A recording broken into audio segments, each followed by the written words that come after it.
savez, s'il y a autant de charlatans, c'est parce que vous êtes leurs clients aussi. Hein. C'est ça le problème. L'évangile, vous n'en voulez pas. Beaucoup veulent la bénédiction, mais ils ne veulent pas la sanctification. Dieu, bénis-moi, mais ta vie n'est pas sanctifiée. Nous ne sommes pas des marabouts pour vous donner. Nous, on a quoi à vous offrir si ce n'est que la parole. Vous voyez? Et ce sont les chrétiens, des chrétiens, je ne dirais pas tous, mais des chrétiens qui mettent la pression sur les pasteurs, des chrétiens qui ne sont pas sanctifiés. Et ces pasteurs, maintenant, pour les apaiser, ben, ils leur sortent des prophéties comme ça, tous azimuts. Et puis en échange, ben, vous leur donnez de l'argent. Voilà comment et les pasteurs et les chrétiens se déforment, sont détruits. Il n'y a pas d'autre miracle que ce que la parole nous donne. Je parle de vrais, des miracles authentiques. Ça n'existait pas. Vous voulez voir Dieu à l'œuvre, vous n'êtes même pas obligé que quelqu'un vous impose les mains. Appliquez ce qui est écrit. Et Dieu agira. C'est aussi simple que ça. Mais l'homme est compliqué. L'homme est compliqué. Je vois des frères et sœurs parfois qui viennent nous voir pour nous exposer leurs problèmes. Et quand on commence à force de les écouter, on se rend compte que c'est eux-mêmes leurs problèmes. C'est tout. Dans la majorité des cas, c'est eux-mêmes. Hein? Non, attends, je vais donner le micro. En fait, l'être humain, il ne se rend pas compte que c'est lui. Ça vient de lui. Il y en a, malheureusement, ils se rendent compte, mais ils sont tellement bornés, tellement incrédules. Mais ce n'est pas incrédule. Parfois, il y a des circonstances qui le poussent à être comme ça. En fait, il y a plusieurs cas de figure.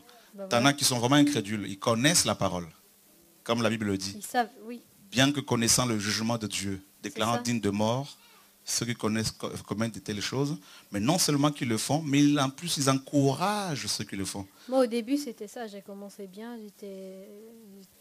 Après ma conversion, tout se passait bien. Mais après, il y avait mon mari, il sortait de prison, ça a tout changé.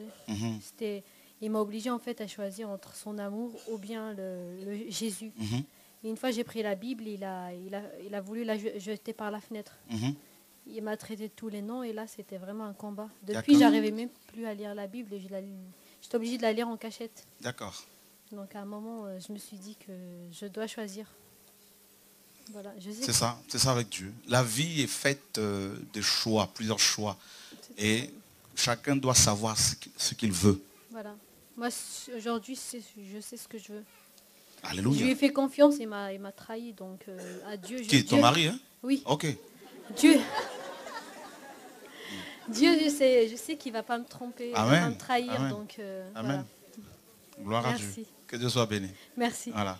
Donc, il faut préciser que tu es d'origine algérienne. Voilà. Donc, forcément, ton mari n'est pas converti. Donc, mon mari, c'est un musulman, mais non pratiquant.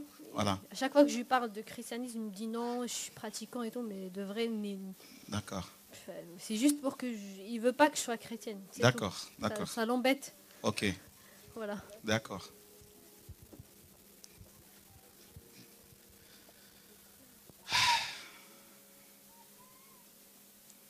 Amen. Dis à ton voisin, ton problème vient de toi.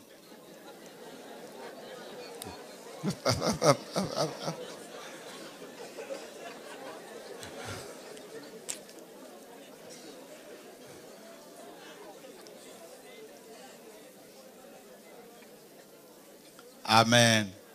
Je crois qu'il a bien entendu. Il ne pourra plus l'ignorer.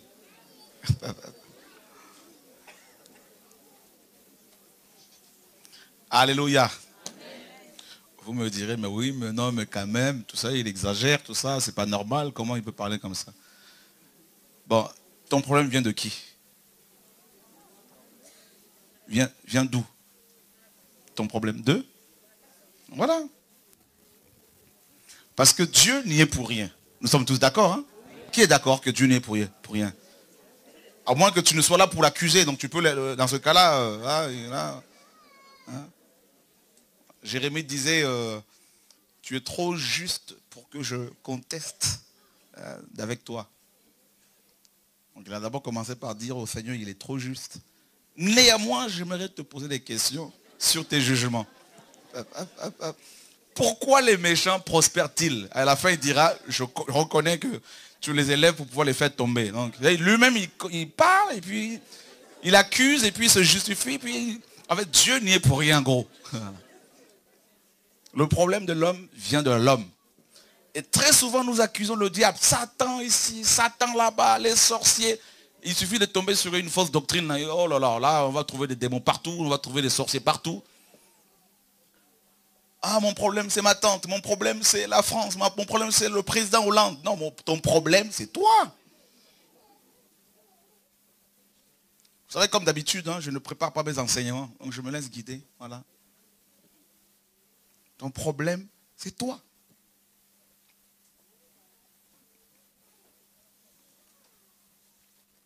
Oh Seigneur, dans mon mariage, ça ne va pas, j'ai des problèmes avec mon mari. Est-ce que Dieu t'a dit, avant de t'engager, est-ce que tu as demandé à Dieu? Donc ton problème, c'est toi. Nous faisons des programmes et nous invitons Dieu. Hein? Dieu, je fais un programme et tu viens et puis, voilà, valide. Je dis aussi à certains ministères qui pleurent, non mais tu sais, on a du mal à payer le loyer, tout ça, l'église a des problèmes d'argent. Je leur ai dit, mais c'est simple. C'est pas Dieu le problème. Fermez le bâtiment. Parce que vous faites honte à Dieu. Vous dites aux gens que votre Dieu n'est pas capable de payer votre loyer. Mais fermez. Pourquoi vous voulez vous créer des soucis inutiles?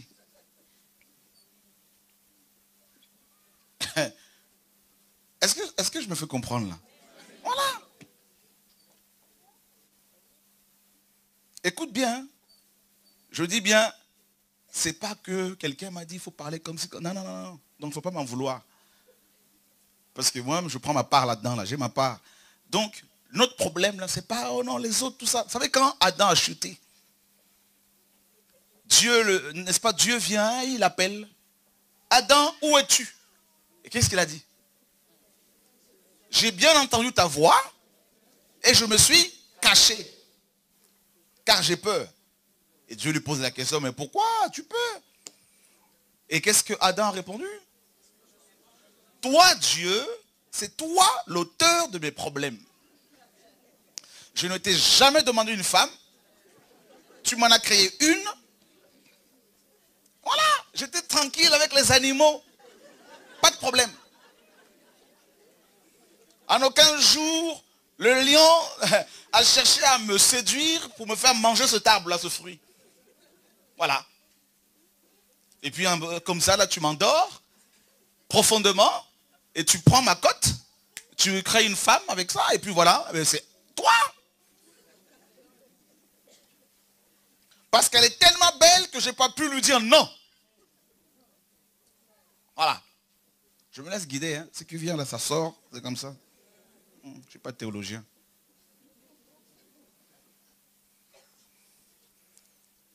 Elle est tellement belle. Elle parle bien. Elle a une voix terrible. Et puis quand elle a parlé, quand elle m'a parlé de ce fruit, ben voilà, je suis tombé amoureux du fruit. J'ai mangé le fruit. Donc c'est toi, Dieu. Ok. Dieu est tellement amour. Il se tourne vers Ève. Ève, pourquoi tu fais cela? Dieu, c'est pas mon problème, c'est pas moi le problème. C'est toi. Tu savais que le serpent était le plus rusé de tous les animaux. Pourquoi l'as-tu laissé dans le jardin? Donc c'est pas moi, c'est le serpent. Ok. Dieu, il est tellement bon, il se tourne vers le serpent. Alors pourquoi tu veux? Il maudit le serpent. Parce que le serpent n'avait personne pour accuser. Parce qu'il sait que son sort était déjà réglé depuis le ciel. Réglé. Voilà comment nous sommes. Nous avons hérité de ce gène-là. Vous voyez, voilà, d'Adam. Le fait d'accuser toujours l'autre. C'est toi le problème.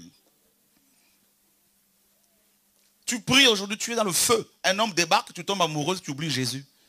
Vous allez vous marier alors que vous ne vous connaissez même pas. Il faut au moins 1 an pour connaître un homme.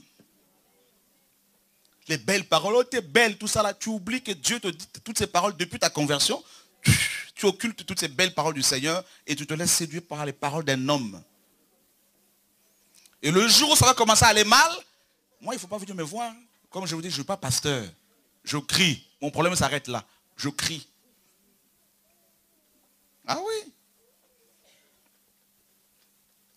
Oh non, mais tu sais tout ça, tu sais quoi? Tu as épousé. Combien de gens n'ont-ils pas épousé des sorciers?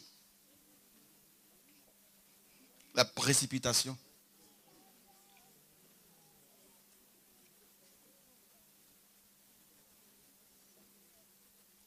Tu rencontres à peine un homme, il commence à te toucher de partout. Tu trouves ça normal?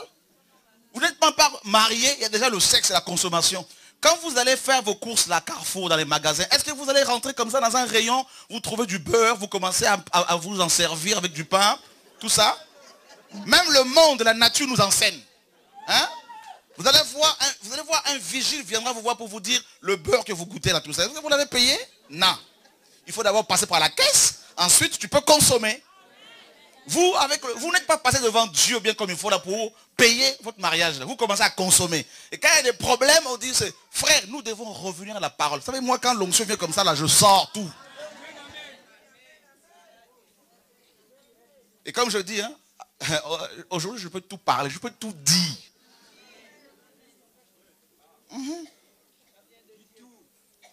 Parce que je n'ai pas de partenaire financier, donc je peux parler.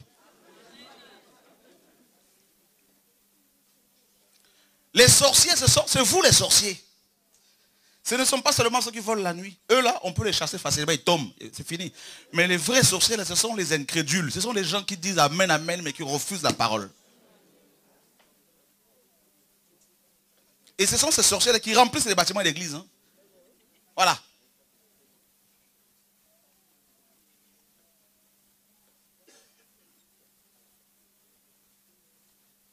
Qui sont là? Adultère, convoitise, masturbation, impudicité, tout ça là, drogue, tout ça là, ils sont dans tout ça. Mais, Seigneur, Seigneur, Seigneur, ici là, il y en a, Dieu me montre là, ils fument. Il y en a même un avant de venir, il fumait, mais avant de venir ici. Hein, tu es sur ma gauche. Toi, tu penses que Dieu ne t'a pas vu là, ta cigarette là? Tu viens t'asseoir comme ça devant Dieu, et puis il y a la fumée qui monte par ici. Vous pensez que Dieu ne voit pas?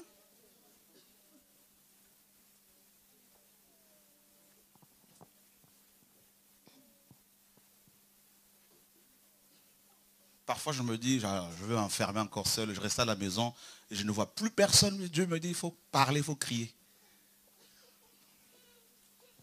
Parce que quand tu te tiens devant les gens, tu sens le péché, tu vois le péché partout. Ça sent le roussi, là, ça sent le péché.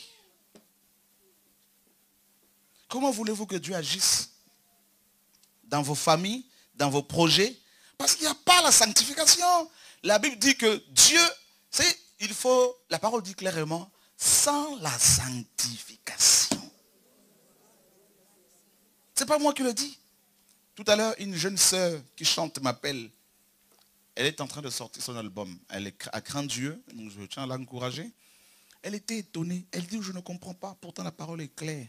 C'est écrit dans la Bible que nous avons reçu gratuitement, nous devons donner gratuitement.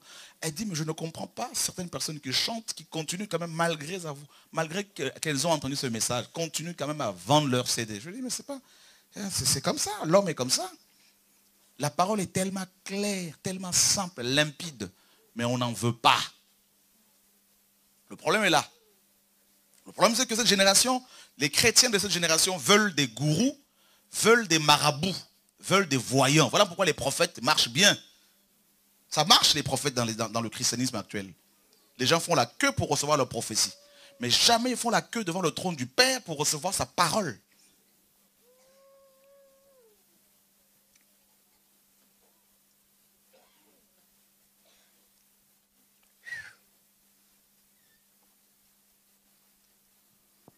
Seigneur, sauve-nous. Vous savez, il y en a qui vont dire, non, mais c'est dur. Mais le jour où tu seras en enfer, tu vas te rappeler de cette parole. Toute l'éternité.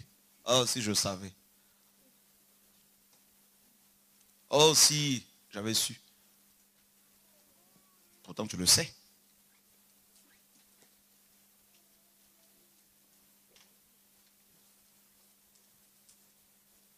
C'est pas étonnant quand je vois des affiches partout, aussi bien des pasteurs d'origine africaine que des pasteurs européennes, d'origine européenne, qui font des séminaires de plus en plus payants. C'est parce que les chrétiens ne veulent plus la sanctification. pasteurs belges font une conférence, c'est sur Top Chrétien. Voilà, ce site complètement babylonisé, jézabélisé, ce sont des termes que j'ai inventés. Ne vous inquiétez pas, ça n'existe pas dans le dictionnaire. Vous voyez? C'est terrible de voir des programmes, hein, pasteurs européens. Ça a commencé avec les Américains, ça a touché les Africains. Les Européens étaient un peu épargnés. Ils faisaient des séminaires, là, c'était gratuit. Maintenant, là, ils commencent à dépasser même les Africains. Conférence, ils ont invité des ministères israéliens. 20 € la soirée. 100 € les 5 jours de séminaire. Voyez?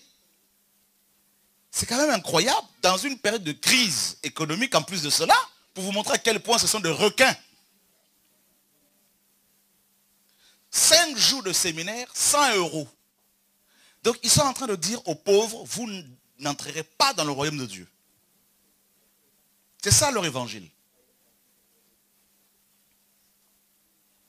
C'est comme si Jésus disait, hein, eh ben, je vais faire un séminaire quelque part, et puis eh ben, c'est 100 €, 500 € le séminaire de Reinhard Bonnke, 500 €, 5 jours de séminaire. Vous vous rendez compte, 500 €? C'est presque un salaire, ça.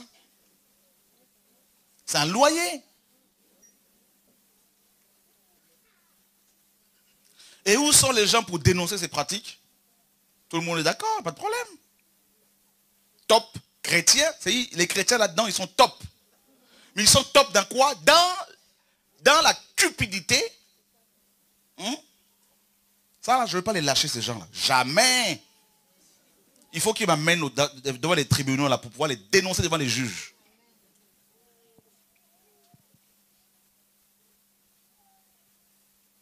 Il y en a déjà un qui m'a raccroché au nez, il m'a traité de bouffon. J'attends qu'il porte plainte. Je lui ai dit, il va porter plainte. C'est une occasion que tu vas me donner pour pouvoir te dénoncer ouvertement devant le juge. Parce que toutes vos entrées de séminaire, est-ce que vous les déclarez tout ça là? C'est du commerce que vous faites là. Et c'est vous qui allez payer là-bas. Vous sortez d'ici, vous allez payer là-bas. Pour recevoir quoi? Des enseignements que vous pouvez trouver là-dedans vous-même chez vous. Oh, je ne comprends plus rien. C'est comme si ce livre était réservé à une oligarchie, à un groupe, à une caste. Alors que vous pouvez l'avoir à tout moment. Vous l'avez. Vous l'ouvrez devant Dieu, vous lisez, Dieu va vous enseigner. Vous allez payer 500 € pour recevoir quoi? Un enseignement venant d'un ministère qui vient des États-Unis. Dieu est américain? Dieu est-il américain? Voilà. On est complexé. Quand on entend God bless you, tout le monde, alors là c'est...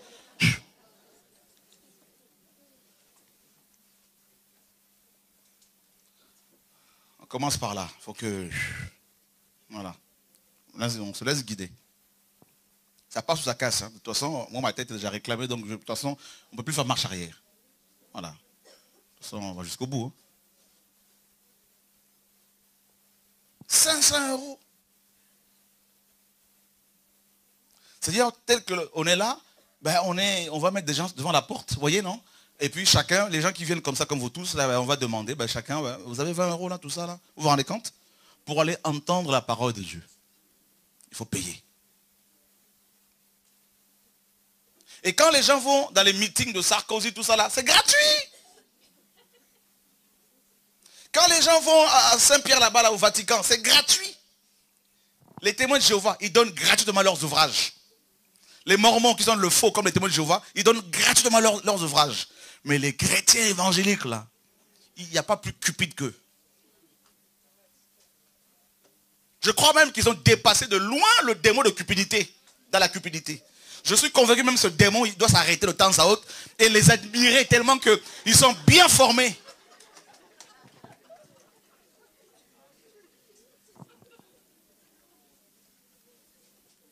S'il y a un démon que Satan encourage souvent là, c'est le démon de cupidité. Premièrement. Deuxièmement, impudicité.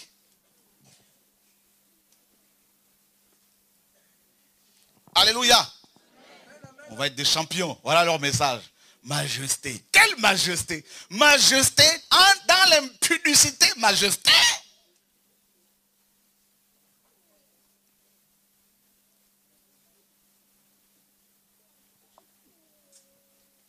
Oh, il y a le réveil. Le réveil, c'est ça le message. Le réveil, c'est ça. C'est le retour au message apostolique, au message évangélique. C'est fini ce message-là qui glorifie les hommes, tout ça là où il faut les acclamer à chaque fois pour... C'est fini tout ça là. Comme les Grecs qui acclamaient les sophistes et tout ça là, frère, on doit revenir à Dieu.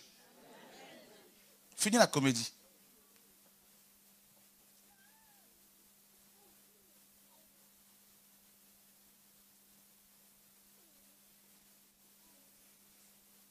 Oh Dieu, sauve-nous.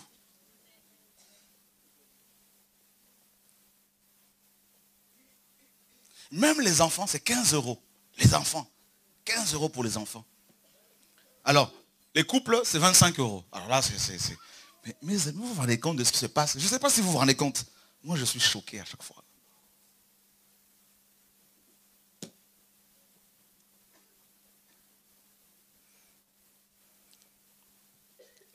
Et c'est nous qui recevons ces blessés de la guerre. Hein, les blessés de guerre, là, on le reçoit, là, frère. Les gens, ils viennent là, tellement qu'ils sont dépouillés, il faut trouver quelques billets pour les soutenir de nouveau. Non, c'est quand même incroyable, frère, parce que c'est pas possible. Des gens à qui on dit, il ne faut pas payer le loyer ce mois-ci, donnez cet argent par la foi, Dieu vous bénira, tout ça là. Mais c'est quoi cet évangile? Allez faire des prêts, tout ça, Dieu vous bénira, alors que la parole dit qu'on ne donne que ce que l'on a. Dieu ne veut pas agréer ton argent si tu vas faire un prêt pour donner à l'assemblée. Ce n'est pas une offrande que Dieu va agréer.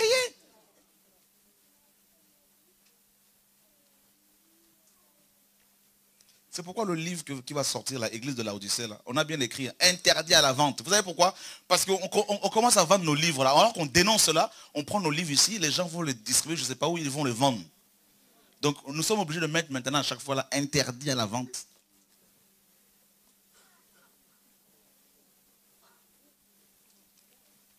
Le commerce. Vous savez pourquoi la France n'est pas touchée? Pourquoi beaucoup de Français ne veulent pas du Seigneur?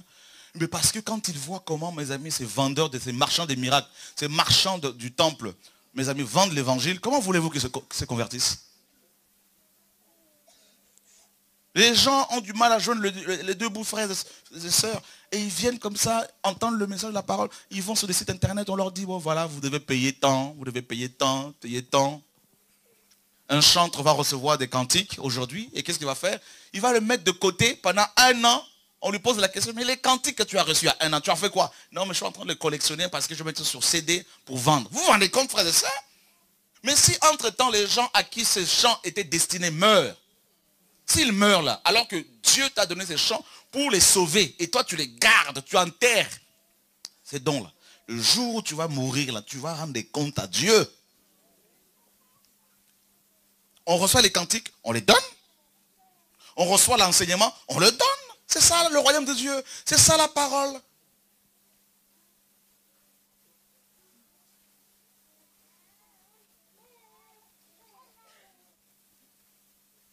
C'est bon quand il y a ce silence-là. C'est magnifique.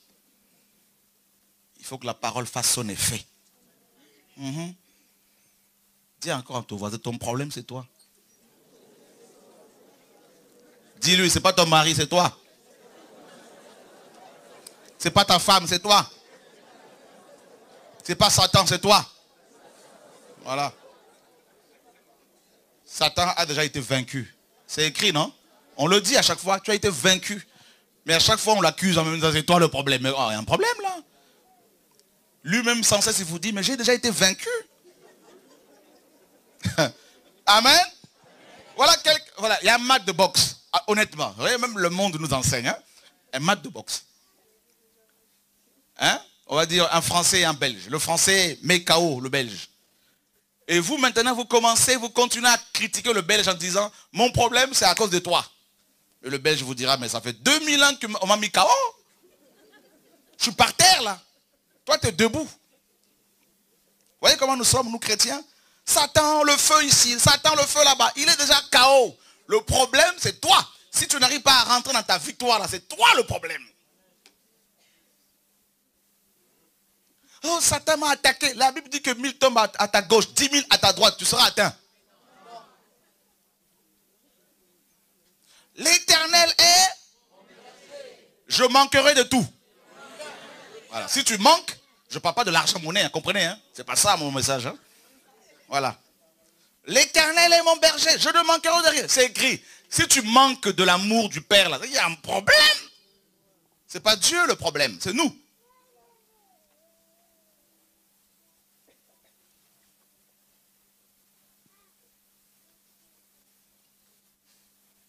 Je dis toujours au Seigneur, encore cette semaine, pendant que je priais, je pleurais devant son trône. Je dis toujours au Seigneur, le jour où je verrai que tu n'es plus avec moi, je vais fermer. J'ai toujours dit ça. Si je m'aperçois que tu n'es plus là, j'arrête. Vous savez, je vais vous dire une chose. Ici, là, on a failli arrêter il n'y a pas longtemps. Hein. Dans une vision, Dieu m'a dit encore, je ne vous dirai pas. Voilà, pour l'instant, on va... Pas aujourd'hui. Alléluia. Il faut... Dieu a tout accompli. Nous sommes là. Seigneur, tout ça. Oh, Satan m'a attaqué cette nuit. Un mari de nuit est venu m'attaquer. Une femme de nuit. Le problème, c'est toi à chaque fois. Oh, ma tante m'attaque. C'est toi le problème. C'est pas ta tante. Ta tante. Moi, ma tante va venir chez moi pour faire quoi? Elle va venir faire quoi déjà chez moi? La nuit? Ah ben non, c'est chez moi. Et chez moi, c'est plus chez moi, c'est le Seigneur qui habite. Alors elle va venir faire quoi? Donc si ta tante arrive à rentrer chez toi, le problème c'est toi. Ne cherche pas à accuser les autres. Non.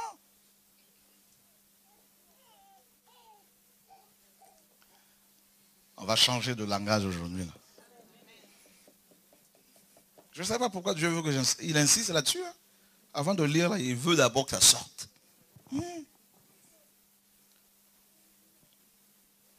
Oh Seigneur, tout ça vraiment, tout, Seigneur, j'ai des problèmes d'argent. Dieu t'a donné 100 euros, tu prends 10 euros, tu donnes à quelqu'un.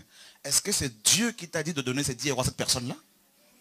Si tu es dans la désobéissance et Dieu bloque tes finances, et tu vas commencer à dire que c'est le diable? Un enfant de Dieu qui est obéissant ne peut pas être bloqué par Satan. C'est ça le message apostolique. Jamais.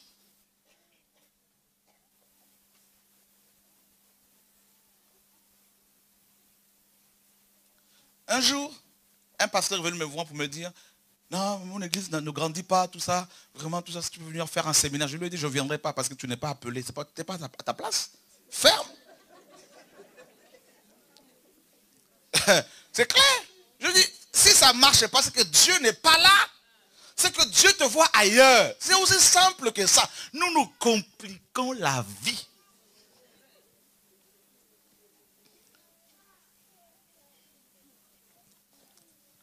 Ça, c'est à moi. On est tous d'accord, non? Ok. Je le donne au frère. Ah, mais fais attention quand même là. Comment tu le tiens là? Mais fais attention comme tous les jours, je l'embête comme ça là. Un jour, il me dira, mais c'est plus à toi. C'est à moi. Pourquoi t'inquiètes-tu de quelque chose qui ne t'appartient pas? Voilà. Alors pourquoi tu es en train de t'inquiéter par rapport à une vie qui ne t'appartient plus parce que tu l'as donnée à quelqu'un?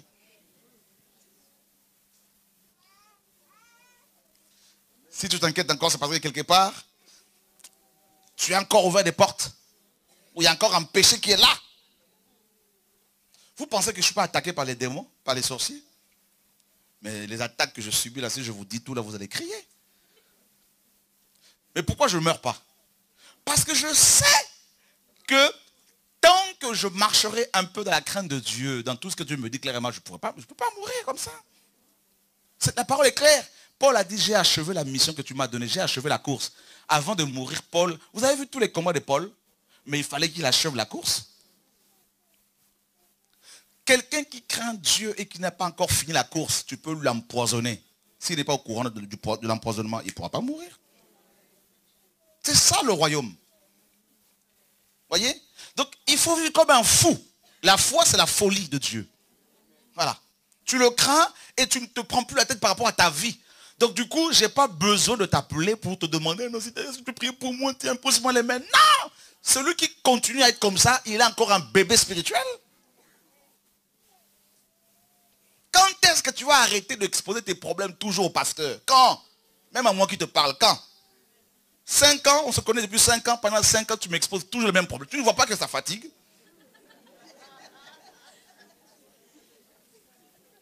Moi, je vais être honnête. Hein. Je veux vous enseigner la vérité. Dis à ton voisin, ce monsieur dit la vérité. C'est ça.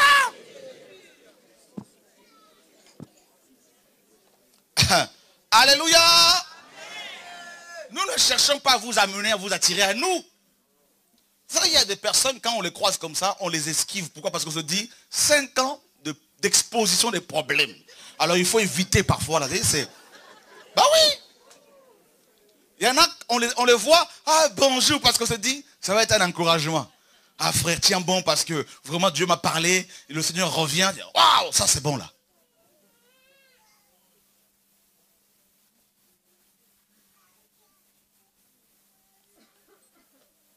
Ouais, on peut bien tousser là, bien comme il faut là, ça va nous faire du bien mes amis là.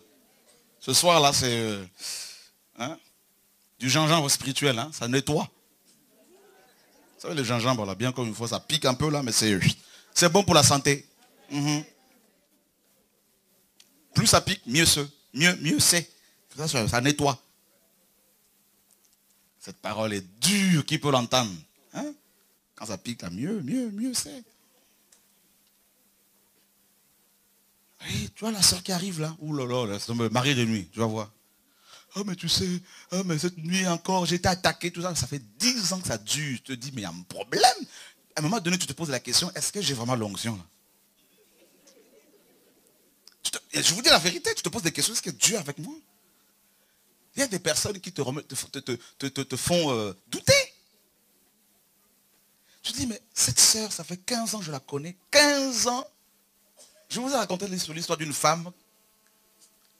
Son mari était diacre chez nous. À l'époque, j'étais pasteur.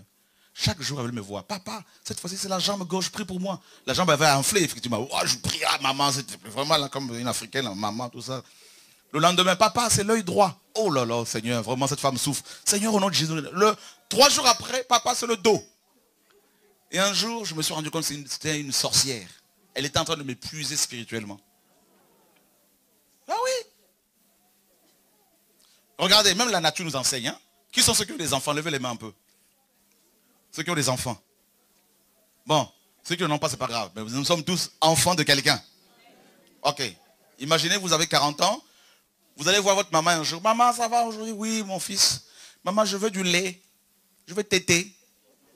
Je suis convaincu que votre mère, qu'est-ce qu'elle va faire? Soit elle va appeler un psychiatre, parce que là, c'est carrément un problème qui dépasse la psychologie, c'est la psychiatrie carrément, là. Ou soit c'est un coup de... Voilà. Alléluia. Je suivais les informations avant-hier, et il y a un homme, il a 40 ans, il se prend pour un adolescent. Et il a des conflits quotidien avec sa mère. Il est 40 ans, il est en train de jouer avec ce jeu vidéo comme un adolescent. Qui a suivi ça? C'est terrible, frère. 40 ans. Et bien voilà comment beaucoup de chrétiens se trouvent dans nos églises. Ils ont 40 ans, ils ont 30 ans, ils ont 20 ans de vie chrétienne, 15 ans. Ils sont toujours là en train de demander du lait. Je veux du lait, s'il te plaît. Je veux téter, s'il te plaît, maman, téter, tout ça. Papa, tout ça. Maman, je veux ma totote, tout ça là. Ça, la tétine là, tout ça. 50 ans avec des couches. Tétine. Voilà le christianisme actuel. Vous rigolez, mais c'est comme ça que nous sommes. Voilà. Nous avons des gros bébés qui ne veulent pas grandir. Comme je vous ai souvent dit, nous sommes là, dans cette génération du McDrive. Tout va vite. Tout de suite. J'appuie sur un bouton, tout sort. Je fais la queue, j'arrive devant, je commande. Tu veux quoi? Ben, je veux un hamburger, tout ça. Il n'y a pas de problème. À moins de 10 minutes, c'est sort, c'est fini. Tout est... Ou tu vas dans un magasin de surgelé, ben, tu as un micro-ondes. Voilà. Aujourd'hui, ben, très peu de gens savent faire à manger parce que tout est déjà préparé. Du prêt à porter. Tout va vite. Hein? Eh ben, nous voulons aussi un Dieu comme ça. Voilà.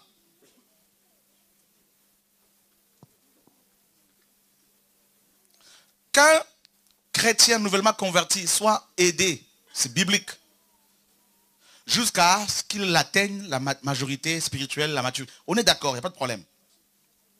Mais que des gens convertis depuis 15 ans, 10 ans, 20 ans, 30 ans.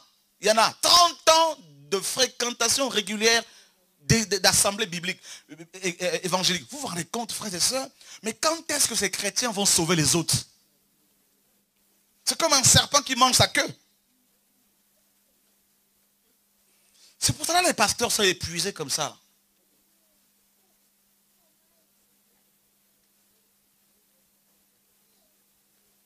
Séminaire sur séminaire. Ils ont fait tous les séminaires de la région. Ils connaissent tous les apôtres, toutes les prophétesses qui débarquent. Ils ont fait les camps militaires, je ne sais pas, avec les Canadiens ici en France, les camps militaires. Vous savez, ils ont leur armure. Ça divorce, ça se remarie, le camp continue, il n'y a pas de problème. Ça chasse les démons, c'est les mêmes personnes qui tombent, qui se relèvent, les démons ne sortent jamais.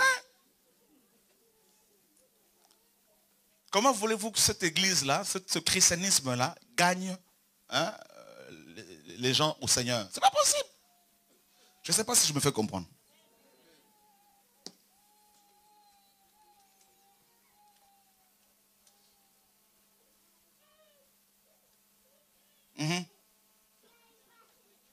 Un témoignage. On va donner le micro.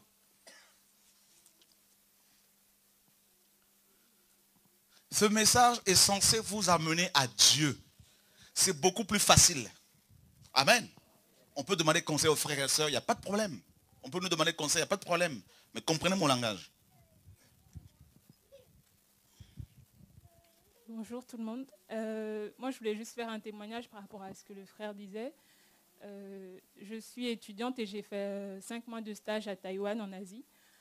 Pendant que j'étais là-bas, je n'avais pas d'assemblée, en fait. Et donc, du coup, j'ai commencé à avoir des... C'est vrai que j'ai ouvert une porte par rapport à ça.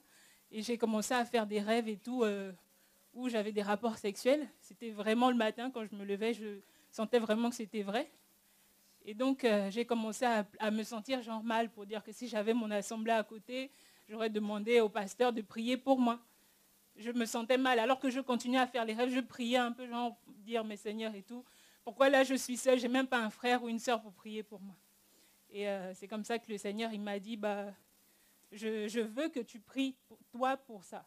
J'ai dit, mais Seigneur, est-ce que moi j'ai la puissance de prier comme ça et chasser si c'est un mari de nuit? Et le Seigneur m'a dit oui. J'ai dit, mais comment je dois faire? Qu'est-ce que je dois dire? Est-ce que je dois... J'avais vraiment une conversation avec le Seigneur. Et c'est comme ça qu'il m'a dit, prends 3 jours de jeûne à sec. Et au bout des 3 jours de jeûne à sec, il n'y avait plus rien. Ah. Est-ce qu'un bishop t'a imposé les mains? Non. Non. On acclame le Seigneur. Ça,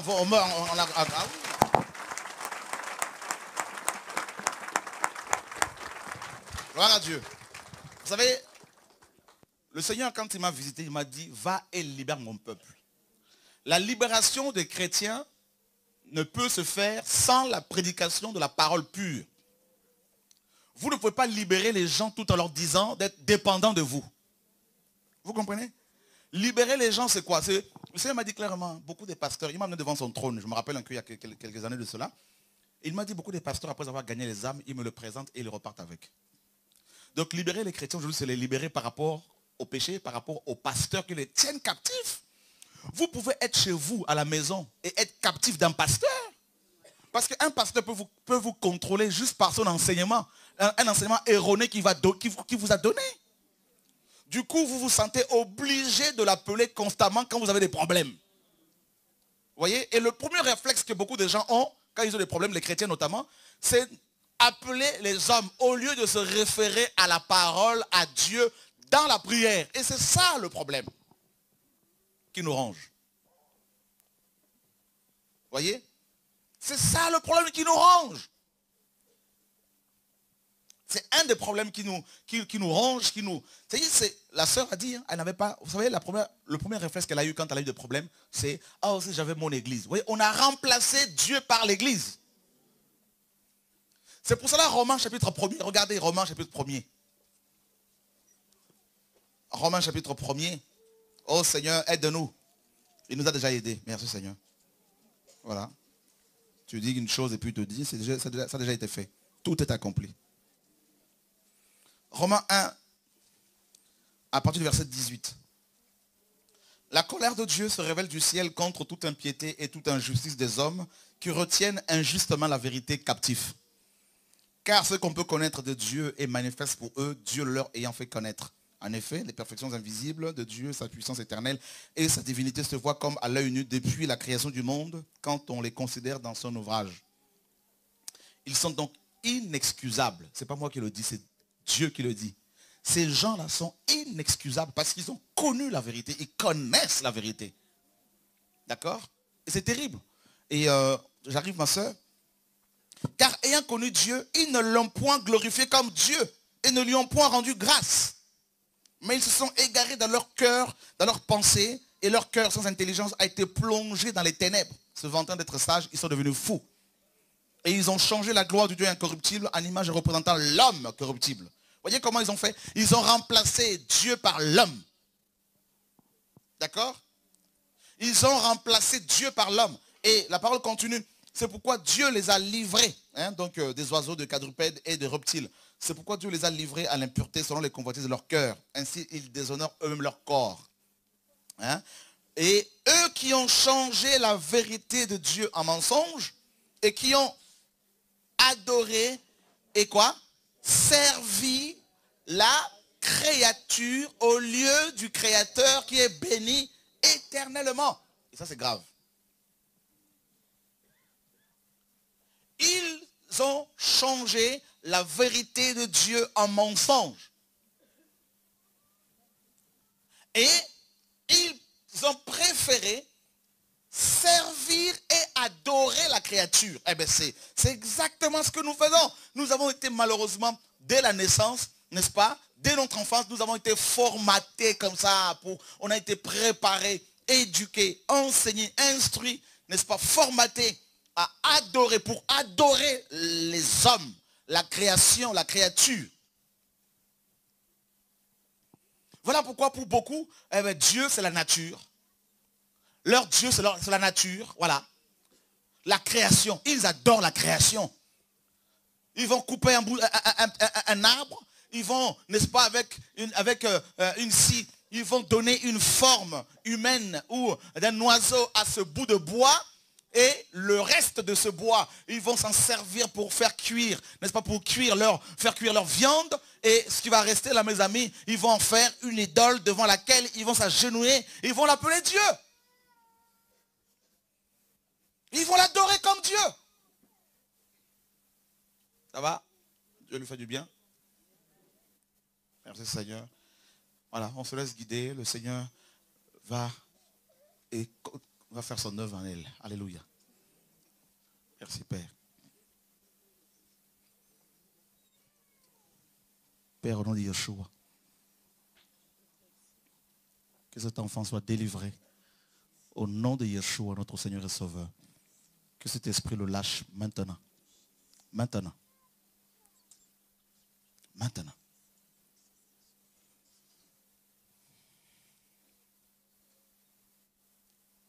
Poupon Laurent, vous allez vous occuper de lui. Portez-le.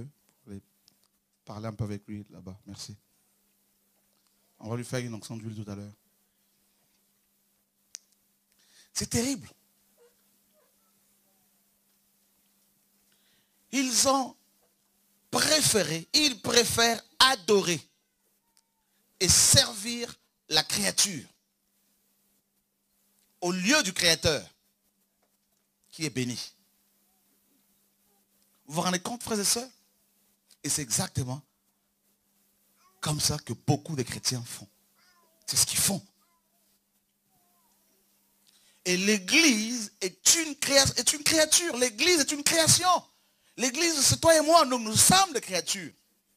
Et comme vous l'avez entendu, la sœur, elle a eu des problèmes, des attaques nocturnes. Et la première réaction qu'elle a eue, c'est si j'avais mon Église à côté. D'abord. Et deuxièmement, si j'avais mon pasteur. Vous vous rendez compte? Combien Dieu doit, mes amis, souffrir? Il a tout accompli. Il nous a tout donné. Il nous a créé à son image. Il s'est sacrifié à la croix pour nous. Cet homme de Galilée. Il a dit tout est accompli. Et qu'est-ce que nous faisons? Eh bien, nous disons non à sa parole et nous l'avons remplacé par les hommes.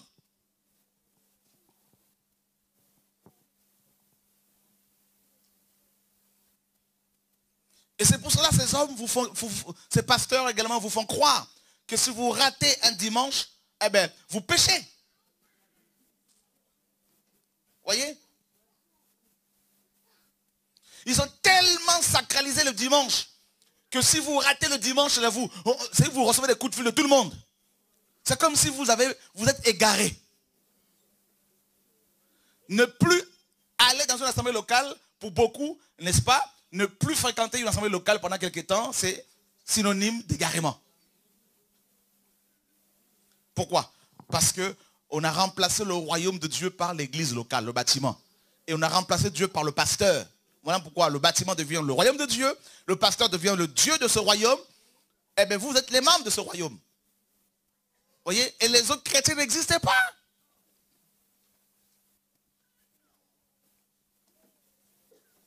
Et amener les chrétiens à comprendre, à saisir que quand ils ont des problèmes, ils doivent d'abord fléchir les genoux devant Dieu. Prier son nom, le chercher dans la prière. Et que Dieu maintenant leur dira, faites ci, faites ça. Non, la première réaction c'est, j'appelle un frère, j'appelle une sœur.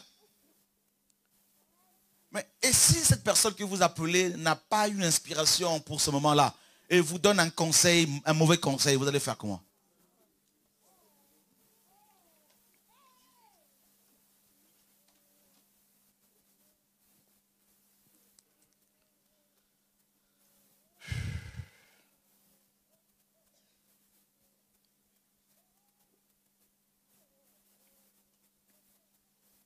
C'est pour cela, dans le christianisme actuel, vous avez des psychologues pour les mariages. Chez les chrétiens, hein, des psychologues. Des chrétiens qui ont des problèmes familiaux vont les consulter. Mais ça, c'est une abomination.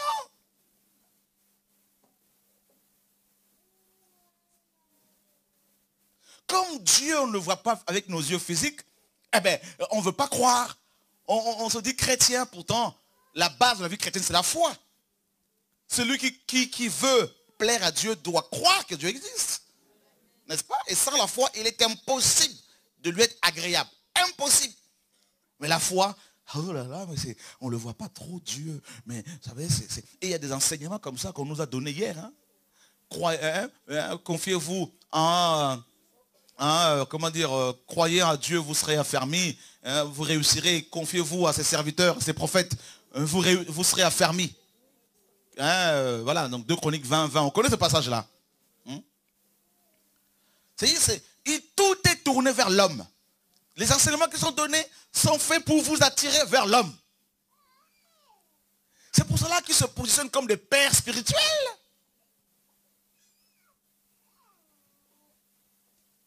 Mère spirituelle. Ah, mon pasteur, on est tellement à idolâtre des pasteurs. Mon pasteur. T'es content, hein? Voilà. Tu réjouis le cœur de ton idole.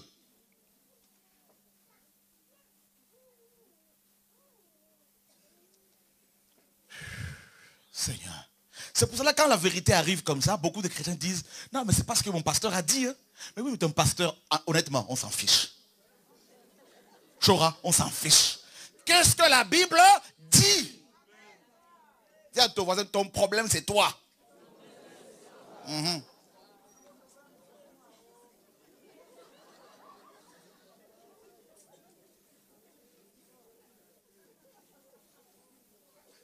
Vous savez pourquoi beaucoup de maris païens ne veulent pas suivre leurs femmes à la prière?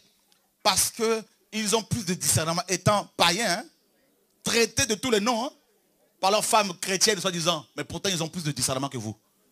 Parce que vos maris se rendent compte à quel point votre salaire, là, est en train d'enrichir votre pasteur.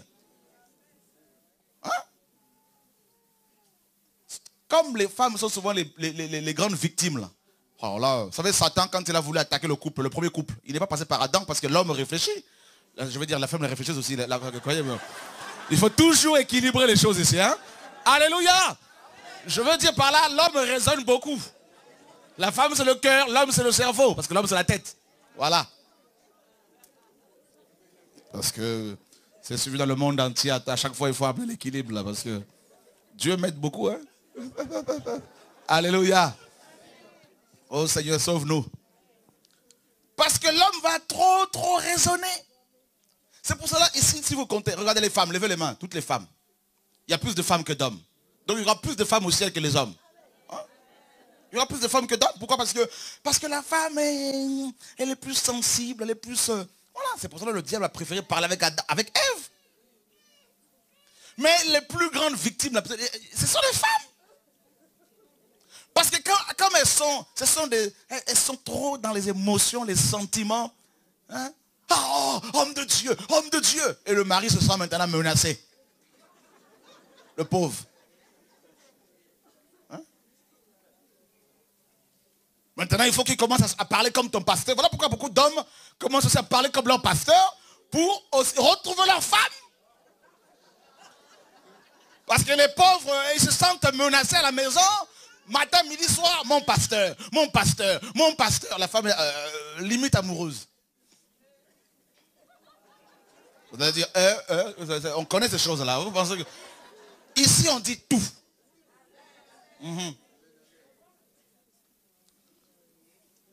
Oh chérie, il faut t'habiller comme le pasteur. Tu es amoureuse.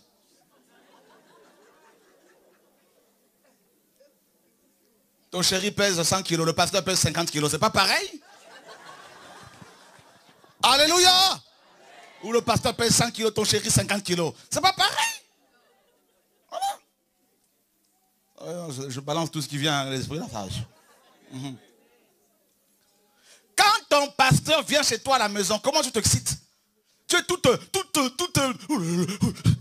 Tu vas aller au marché, tu vas acheter du poisson, tu vas acheter telle chose, tout ça là. Tu vas tout... Mon ami. Mais quand c'est ton mari, jamais tu t'es sacrifié comme ça là. Jamais. Et quand le pasteur vient à la maison pour manger, eh ben, à table, ton chéri veut avec sa fourchette attraper le morceau, le bon morceau là. Tac. Ça c'est pour le pasteur.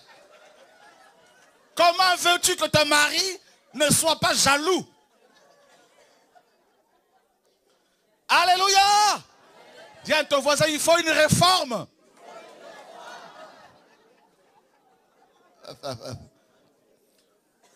Vous connaîtrez la vérité. Qui se sent affranchi ce soir?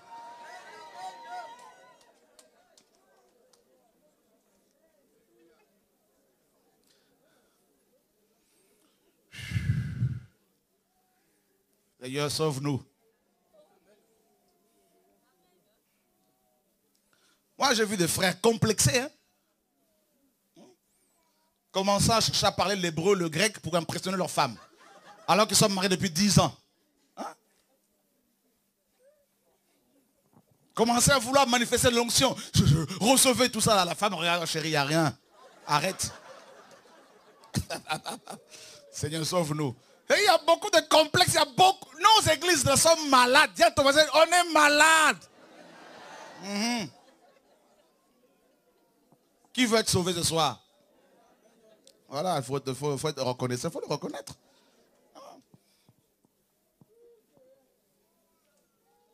On préfère adorer la créature. C'est pour ça que vous allez voir chaque cateau pratiquement, je ne sais pas tous, hein, mais la plupart, ils ont leur mari, créature. Même les chrétiens évangéliques, certains chrétiens, ils ont des photos de leur pasteur. Calendrier avec la photo du pasteur et de sa femme. Voilà les idolâtres. Ils ne se rendent même pas compte hein, qu'ils adorent le pasteur. Alors, les Congolais, certains, ceux qui sont kimbanguistes, c'est les descendants de la religion là, que Kimbangu n'a même pas créée. C'est son fils là, qui l'a créé, une secte. Et bien vous allez voir, eh bien, ils ont la photo de Kimbangu. Voilà. Et bien, pour eux, Simon Kimbangu est Dieu. C'est le Dieu des Noirs. Parce qu'on leur a dit que Dieu est noir. Voilà. Et pour les branhamistes, les Américains, pour eux c'est Branham. Vous allez chez eux, vous allez voir la photo de Jésus et la photo de Branham. Alors je ne sais pas quel photographe a pris Jésus-Christ en photo. Parce qu'il y a 2000 ans, il n'y avait pas encore de photo. pas d'appareil photo. Il a des longs cheveux, il est blond, aux yeux bleus comme un Suédois. Voilà pourquoi aussi les Noirs veulent aussi un Dieu pour eux. Voilà. Les Chinois aussi, pareil. Tout le monde cherche maintenant un Dieu qui lui est semblable. Voilà son image. Donc chaque chrétien, chaque homme crée un Dieu à son image. Voilà. On est là, on aime ça. L'idolâtrie là, on est dans tout ça. L'homme, l'idolâtre. L'homme. Oh non frère. L'horoscope là. Toi créé, homme créé à l'image de Dieu. On te dit que tu es un scorpion. Hein? Et tu te prends pour un scorpion. Tu te rends compte? Mais marche à quatre pattes. Parce que tu es un scorpion. Voilà. Tu as aussi des dards. Voilà. Parce que tu es un scorpion, tu as un dard. Voilà, tu vas piquer les gens avec ton dard. Là. Tu es un scorpion. Tu as du venin. Voilà. Et puis d'autres, ils sont quoi? Ils sont poissons. Et bien moi, je dis toujours, il faut prendre ces poissons-là et les mettre dans l'eau. Parce qu'ils sont poissons. Tout ça parce qu'on est idolâtre. Ils ont préféré adorer la créature. Chez les Chinois, ils ont même des chiens. Dans leur chien. Waouh, waouh, waouh, waouh. Et ce sont des hommes qui sont en costume et cravate. Attention, hein. Patron, chef d'entreprise. Bac plus 20. Vous allez voir un monsieur qui a bac plus 20. Il va se mettre devant un Bouddha qui est en train de bouder depuis des années. Voilà, une statue de bois. Hein. On dit, mais il a bac plus 20. Frère, si Dieu ne t'ouvre pas l'intelligence, avec tes diplômes, tu ne vas rien comprendre.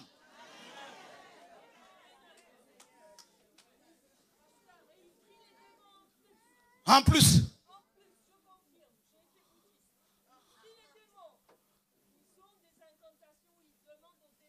Donnez-lui le micro, donnez-lui le micro, donnez-lui le micro. Là. Ici, là, tout le monde a droit à la parole.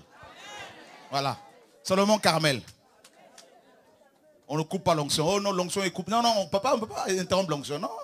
Chacun peut intervenir. On ne se prend pas la tête, Ludo. Alléluia. Oui, je confirme. J'ai été bouddhiste. Ils prient les démons. Ils ont des incantations où ils invoquent les démons et disent aux démons de les protéger pour avoir un équilibre. Parce que dans la religion bouddhiste, hindouiste, taoïste et tout, il y a un équilibre entre le bien et le mal. Donc, forcément, voilà, le yin et le yang. Alors que chez les chrétiens, il n'y a que le bien. Il n'y a pas d'équilibre. Le mal, on le sort. Dehors, Satan. Amen. Amen. Alléluia. Gloire à Dieu. La calme Jésus. Amen.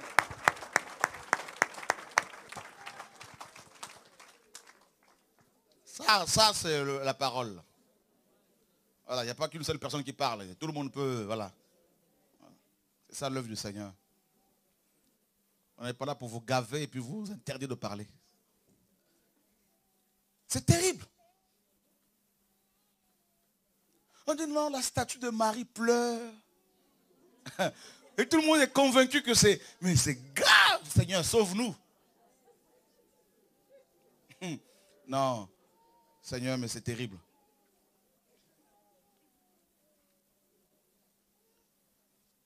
Dorénavant, si tu as un problème, comment vas-tu t'organiser? Qu'est-ce que tu vas faire? D'abord, il faut chercher. Ah! D'abord, c'est le Seigneur. Invoque-moi, je te répondrai. C'est dans quel passage là? C'est dans quel livre? Hein? Jérémie 33, 3. Jérémie 33, 3. Voilà, ben vous connaissez la parole, frères et sœurs. Alléluia. Invoque un pasteur et il te répondra. Appelle ton bishop à Martinique et il va t'aider. Appelle maman. Vous savez, chaque année, vous avez un message annuel que vous donne. Cette année, voilà, tout le monde doit suivre ce message. Voilà, c'est sur le calendrier du ministère. Dis à ton voisin, sorcellerie. Posez-moi la question, qu'est-ce que la sorcellerie? C'est le contrôle. C'est-à-dire, si tu es dans une église où les gens veulent toujours savoir ce que tu fais, où tu vas, avec qui tu parles, contrôle, sorcellerie. Ah bah oui. Ils peuvent parler des sorciers, tout ça là, mais alors que c'est eux les grands sorciers, parce qu'ils vous contrôlent. Combien vous gagnez? Hein? Remplissez une fiche. Quelle fiche là? Quelle fiche encore vous allez me faire remplir? Parce que mon nom est déjà écrit là-haut. Oh, fiche de membre. Quel membre? Je suis déjà membre du corps de Christ. C'est ça le royaume de Dieu, frères et sœurs. Psaume 105. Vous êtes fatigué? Non. De toute façon, si vous êtes fatigué, ça paraît très bizarre.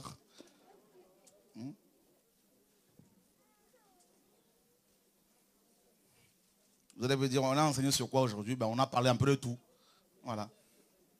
Quand le Seigneur enseignait dans les évangiles, là, ben, il parlait de tout. Hein. Il parle de l'adultère, et puis 5 minutes après, tac, il attaque là-bas un lépreux, il guérit un lépreux. Tac, on dit, ben, c'est ça le royaume. Oui, chacun prend sa part. Psaume 105, verset 1er. Louez Yahweh, invoquez son nom. Ok. Louez Yahweh et invoquez son nom. D'accord? Ce jeune homme-là sera délivré par le Seigneur. Dieu va le libérer. Mes amis, écoutez la parole. Ici, la parole nous demande de louer notre Dieu. Qu'est-ce que la louange? C'est le résultat de l'œuvre du Seigneur dans nos vies. Celui qui loue Dieu, c'est celui qui a expérimenté sa bonté. Les Hébreux sortent de l'Égypte et ils vont louer le Seigneur. Alléluia. Dieu aime la louange, frères et sœurs. Je ne parle pas forcément avec un instrument, avec ton cœur. Père, je te loue, mon Dieu. Je te remercie, mon Dieu, mon roi. Je me suis écrié, loué soit Dieu. Et j'ai été délivré. Je suis délivré de mes ennemis. C'est ce que David nous dit. Tu veux être délivré? Commence à louer Dieu. Dans tes problèmes, loue Dieu.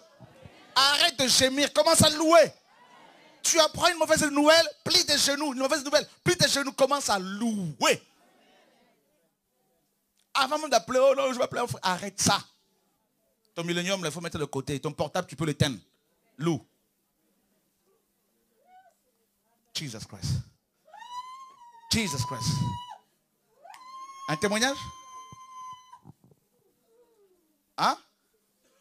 Donnez-lui le micro, donnez-lui le micro. Dieu confirme des paroles dans vos cœurs. Tu veux remporter de grandes victoires? On te persécute, loue Dieu. On t'attaque la nuit, loue Dieu. Les maris de nous t'attaquent, plie les genoux, loue Dieu.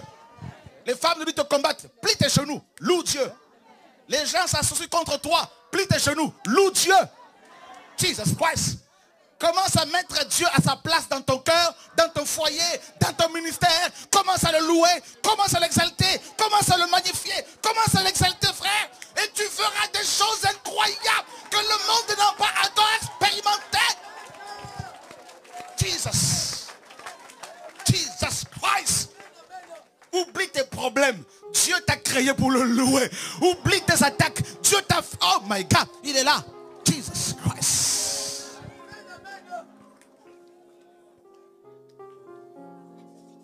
God, I love you. I need you, Lord. Jesus, my God. You are I need you, Lord. Oui, tu peux le louer. Malgré ta situation désespérée. Malgré le fait que tu sois, n'est-ce pas, alléluia, face à un mur. Face à une muraille. À une forteresse. La louange te sort. La louange te fait lever. La louange t'amène dans une dimension spirituelle où tu vas saisir la promesse de Dieu pour ta famille. Il est là. Jésus est là. Jésus est là. Accueillons-le.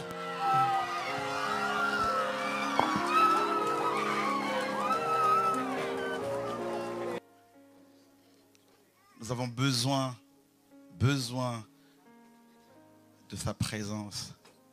Et il ne peut pas y avoir la présence de Dieu dans une famille, dans un ministère, si on n'est pas dans la louange. Louer, ce n'est pas forcément quand on va jouer les instruments. Louer, c'est être reconnaissant envers le Seigneur. Et cette reconnaissance se traduit d'abord par l'obéissance. Vous voyez, c'est ça la vraie louange. Quand nous obéissons à ce que Dieu dit dans sa parole. Et Dieu est ainsi loué. Vous voyez? Et ici, le psalmiste dit, louez Yahweh, invoquez son nom. Invoquez le nom de Dieu. Ça paraît simple, hein? Mais pourtant c'est la base de toute chose. Joël 2 nous dit, quiconque invoquera le nom du Seigneur sera sauvé, délivré, guéri, restauré. Parce que dans le mot salut ici, dans Joël 2, il y a la notion du salut, de la guérison, de la sûreté, la restauration. Voyez, quiconque invoquera le Seigneur. Et Paul, quand il va écrire cette lettre, la première épître de Paul aux Corinthiens, il dira, n'est-ce pas, il y a des témoignages ici qu'on va écouter tout à l'heure, mais je vais d'abord libérer toutes ces choses que Dieu me donne, n'est-ce pas, pour ne pas oublier. Donc, dans le psaume 105, il est dit, louez l'Éternel, invoquez son nom, faites connaître parmi le peuple ses hauts faits. Faites connaître parmi le peuple ses hauts faits. Qu'est-ce que Dieu fait dans nos vies? Qu'est-ce qu'il a fait dans ta vie? Eh bien, il faut les faire connaître. C'est ça aussi la louange. Voilà ce que Dieu fait dans ma vie. Voilà ce qu'il a fait dans ma vie hier, aujourd'hui. Et demain, il fera encore. Et c'est ça la louange, frères et sœurs. C'est pas quand on va tout le temps voir les hommes pour prier pour nous, tout ça. C'est pas ça. Apprenons à louer Dieu. Alléluia. Et il dit, mes amis, chantez en son honneur. Alléluia, gloire à Dieu. On ne chante pas pour les hommes. Non. En l'honneur de notre Dieu. Parlez de toutes ces merveilles. Glorifiez-vous de son saint nom. Oui, nous pouvons nous glorifier du nom de notre Dieu que nous avons, frère. Il nous a donné son nom, frère. Vous vous rendez compte? Wow. Tout à l'heure, il est rentré. Hein? Il marchait ici. Voilà. Waouh, Seigneur. C'est terrible, mes amis, terrible. Que le cœur de ceux qui cherchent Yahweh se réjouisse. Ayez recours à Yahweh et à son appui. Ça, c'est terrible, frères et sœurs. Ayez recours, c'est un ordre. Ayez recours, non à un homme. Beaucoup vont dire, non, mais frère, il est orgueilleux ce monsieur. Non, c'est pas du tout. Je veux plutôt m'appuyer sur Dieu. C'est fini. Hier, je me suis appuyé sur les hommes. Mais non, c'est fini. L'homme peut te soutenir aujourd'hui, demain, il te lâche. Je vous dis. Il peut te porter aujourd'hui. Ah, c'est un homme de Dieu. Demain, il va dire, tu es sorcier. Ayez recours, n'est-ce pas, à Yahweh. Et, n'est-ce pas, cherchez continuellement sa face. On n'a pas dit qu'il faut chercher les hommes. Arrêtez de courir de pasteur, d'aller de pasteur en pasteur. Arrêtez ça. Ce n'est pas la solution. Il faut arrêter. Vous avez un problème de couple, priez d'abord les genoux. Voilà. On vous reçoit une fois, 2 fois. Quand ça devient 10 fois, il y a un problème. On n'est pas des psychologues. Non, on n'a pas cette solution-là. On vous renvoie à la parole. Grandissez, mûrissez. Traitez vos problèmes selon la parole. D'accord?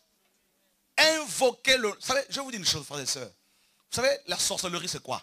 C'est la sorcellerie égale une proclamation des paroles.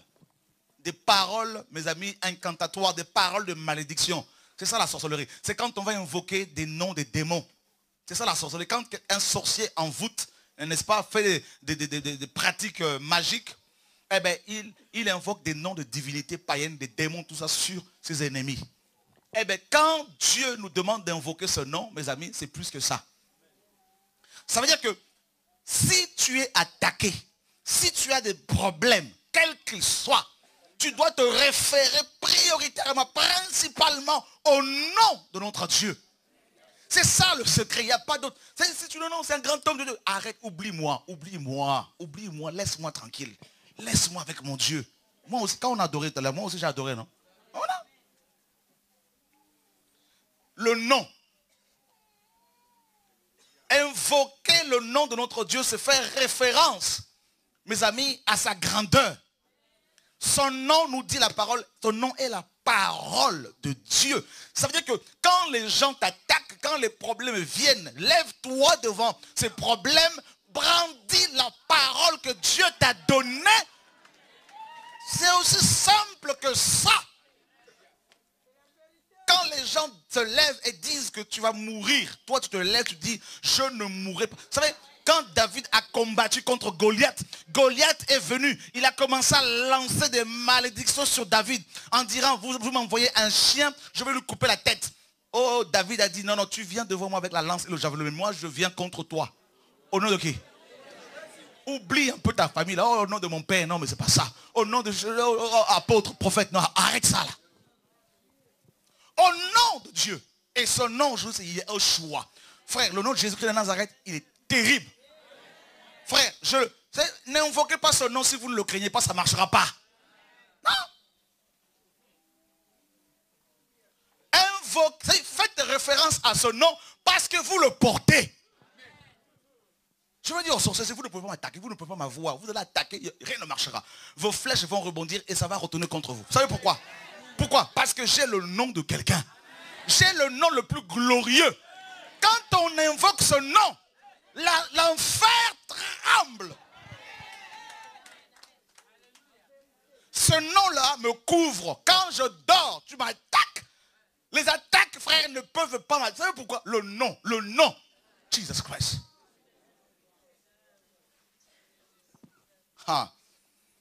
En enfer, là-bas, les démons, mes amis, les démons même dans le monde spirituel, même les sorciers, ils parlent entre eux, ils se parlent. Ils disent, on ne peut pas avoir ceux qui portent le nom là. Ils ne peuvent pas le citer. Ils disent le nom du vieux papa. Un jour, il y a eu une réunion de sorciers avec Lucifer. Un sorcier congolais d'origine attaquait depuis quelques années des chrétiens authentiques qui portaient le nom. Le nom de Yeshua. Et il n'arrive pas à les avoir. Un jour devant Satan avec les démons, tous les sorciers, ils étaient tous devant le trône de Satan. Ils posent la question à Satan. Maître, j'ai attaqué un groupe de personnes. À chaque fois, je tombais par terre. Je tombe par terre. À chaque fois, je les attaque. Ces hommes et ces femmes, je me retrouve par terre. Il dit, est-ce que tu peux m'expliquer ce que c'est? Pourquoi je n'arrive pas à les atteindre? Et à chaque fois, ils invoquent le nom de Jésus. Il a entendu tout le monde s'écrouler, se prosterner. Le premier, c'était Satan. Il y a eu comme si Satan glissait malgré lui et il se mit à genoux. Et Satan, il le regarde, il dit, ne cite plus jamais ce nom ici.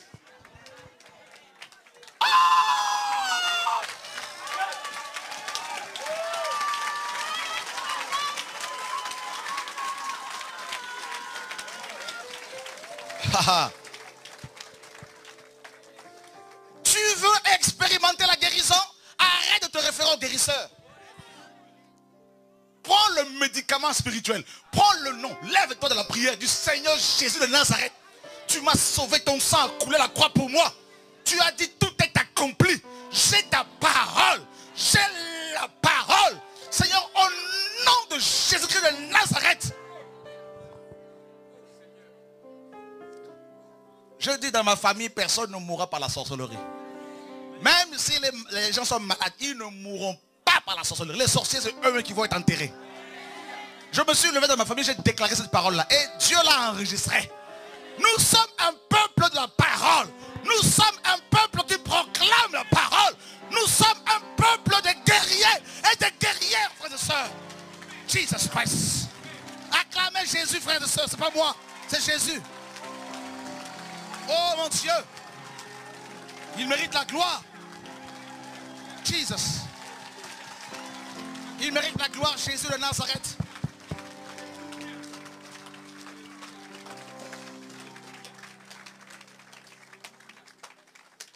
Quiconque. Dans le quiconque là, il y a des Noirs, il y a des Chinois, il y a des Maghrébins, il y a des métis, il y a des femmes, il y a des hommes, il y a des petits, il y a des grands, il y a des pauvres, il y a des riches. Quiconque. Mais il n'y a pas les démons. Quiconque invoquera on fait appel à ce nom-là, quand les enfants du royaume céleste font appel à ce nom, notre Père se lève de son trône.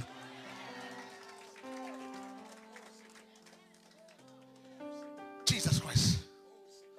On peut t'attaquer. Tu sais pourquoi Dieu permet que tu sois attaqué comme ça? Tu te réveilles la nuit comme ça, comme si tu es étouffé, tu ne mourras pas. Tu ne sais pas encore pourquoi tu es attaqué comme ça. Parce que Dieu veut que tu expérimentes la puissance de son nom. Donc, oh, un soldat qui n'a pas été en guerre n'est pas un soldat. Il faut que les bazookas spirituels que tu as soient exercés, soient utilisés. Le nom de Jésus. Voilà pourquoi nous voulons que Jésus revienne dans nos églises, dans nos maisons, qu'il soit au centre de toutes choses. Jesus Christ. Vous savez pourquoi il y a cette onction-là? C'est parce que ce nom-là, je ne le cite pas seulement de manière religieuse. Je ne le cite pas de manière religieuse parce qu'il y a la vie. Frères et sœurs, sur sa cuisse, est écrit un nom que lui seul peut le lire. Jean a eu la grâce de le lire. Il est écrit roi des rois et seigneur des...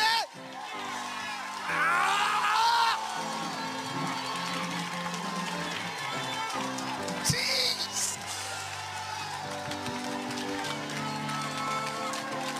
Hey! Jesus, hallelujah. Hey! Hey, Jesus. Jésus, pape. Jésus, pape. Que le son nom. Alléluia.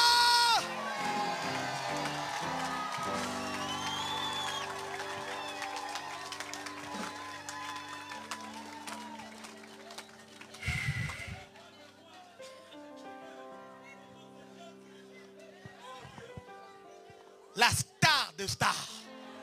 Sa démarche est glorieuse. Sur sa cuisse. Pourquoi pas le dos? Pourquoi pas la tête? La cuisse, c'est la partie la plus intime. La partie intime, c'est réservé à l'épouse. Roi des rois. Son nom est la parole de Dieu. Pourquoi la parole de Dieu? Parce que la parole est créatrice. Au commencement était la parole. La parole était avec Dieu. Et la parole était Dieu. Ah!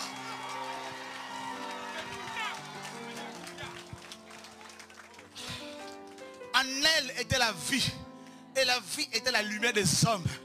La parole s'est faite chair. Oh mes amis. Elle s'est faite chair. Pourquoi? Parce qu'il fallait que celui qui a la puissance, qui avait la puissance de la mort, soit réduit à l'impuissance. La parole s'est incarnée.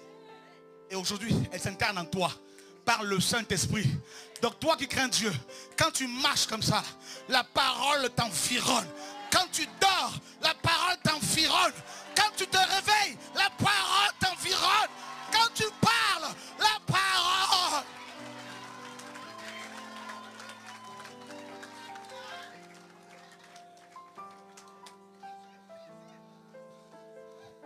Tu n'es pas comme tout le monde. En toi, il y a la parole incarnée. La parole a pris vie dans ton esprit, dans ton corps, dans ton âme. Tu es couvert par la parole. Tu es... Alléluia, Jesus. C'est pour cela qu'il faut que tu arrêtes de te focaliser sur les pasteurs seulement. Toi aussi, chrétien, tu as reçu.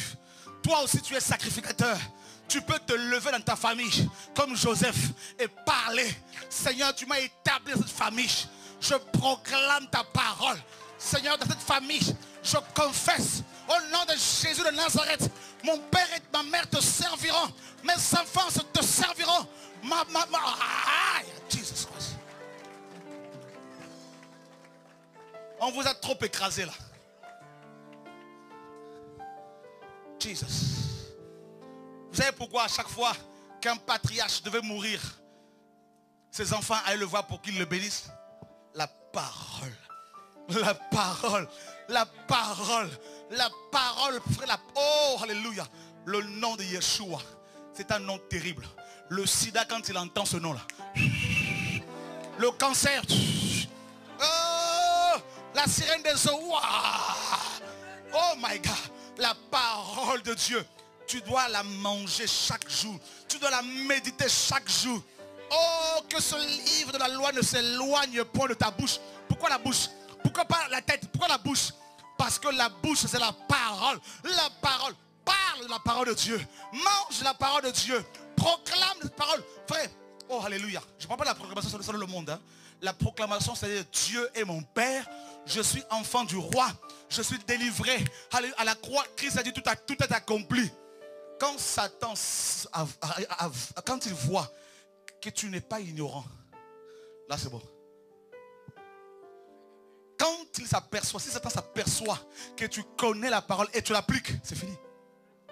S'il y a une puissance devant laquelle Satan ne peut rien, c'est celle de la parole de Dieu. Il ne peut rien contre la puissance de la parole.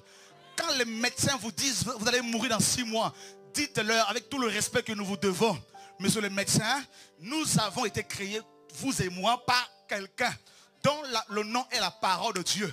Il est l'alpha et l'oméga. S'il n'a pas dit que je vais mourir dans 6 mois, je ne mourrai pas.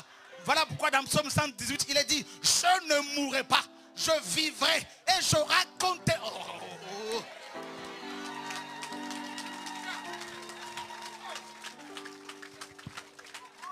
Tu n'as pas encore raconté les œuvres de Dieu, tu vas mourir pour aller où?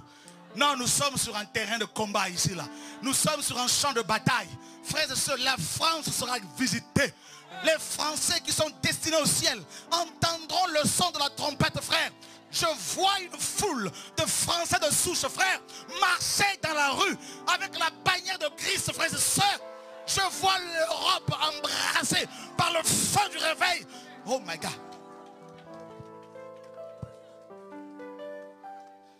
Qui t'a dit que la France est un pays difficile?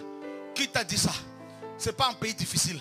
Frères et sœurs, impossible. Tout est possible à celui qui croit. Tout est possible à celui qui croit. Tout est possible à celui qui croit. Sans la foi, il est impossible d'être agréable à Dieu. Parle à ton sida. Rappelle-lui que quelqu'un a versé son sang. Parle à tes globules blancs. Parle à tes globules rouges. Parle à tes reins. Oh, frère, alléluia. Parle aux problèmes qui embêtent ta famille. Mais il faut que tu sois sûr et certain que Dieu marche avec toi. Regardez. Abraham chasse Agar. Vrai ou faux? Agar l'esclave. Mais Agar avait quelqu'un avec elle. Avait un bébé. Ce bébé avait la semence de la parole. Ce bébé avait la semence, était la semence d'Abraham. Or, Abraham avait reçu la parole de Dieu. Arrivé dans le désert, frère, il n'y avait plus d'eau. Agar mourait et son bébé. Le bébé crie, pleure. Hein? Il est dit que Dieu va visiter Agar par l'ange de l'Éternel et il lui dira, j'ai entendu la voix de l'enfant. Mais nulle part où on a vu que l'enfant a crié matin, midi, soir. Non! La femme pleurait, mais c'est l'enfant qui a été exaucé. Et pas elle. Pourquoi? Parce que l'enfant, le bébé, il y a bébé et bébé. Il y a des enfants qui ont la promesse de Dieu. Dieu les a créés, Dieu les a appelés avant que le monde ne soit créé. Comme il a dit à Jérémie, avant ta naissance, je te connaissais. Ah, oh, alléluia, frère. Dieu ne me connaît pas aujourd'hui.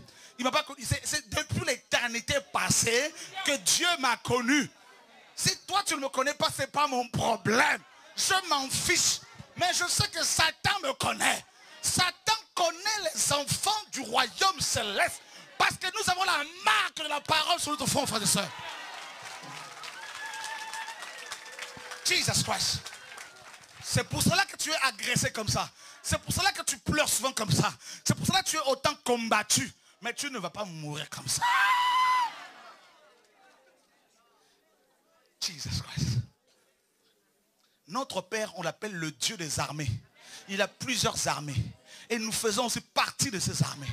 Et nous sommes ces enfants les plus aimés, privilégiés. Vous savez pourquoi? Parce que ce ne sont pas les anges qu'il est venu sauver. Il n'est pas venu sauver les démons, mais il est venu sauver les hommes. Oh mes amis, et les démons et nous l'avons abandonné. Mais il n'y a que nous que Dieu est venu récupérer, frère. Vous savez pourquoi? Qui est l'homme pour que tu te souviennes de lui? L'homme, la créature la plus parfaite, la plus merveilleuse que Dieu ait faite, frères et sœurs. Oh, voilà pourquoi Dieu est devenu homme. Tu te rends compte? Il n'y a pas, frère, il n'y a pas un combat que tu mènes que Dieu n'ait vaincu en tant qu'homme. Jesus Christ. La parole de Dieu. Voilà pourquoi ton mari qui te trompe là, tu vas le ramener par la parole. Tu vas rappeler à Dieu ses promesses. Tu vas dire, Père, il est écrit que personne ne sépare ce que tu as joint. Ni Satan, ni les démons d'adultère, ni les démons d'impudicité. Oh, alléluia.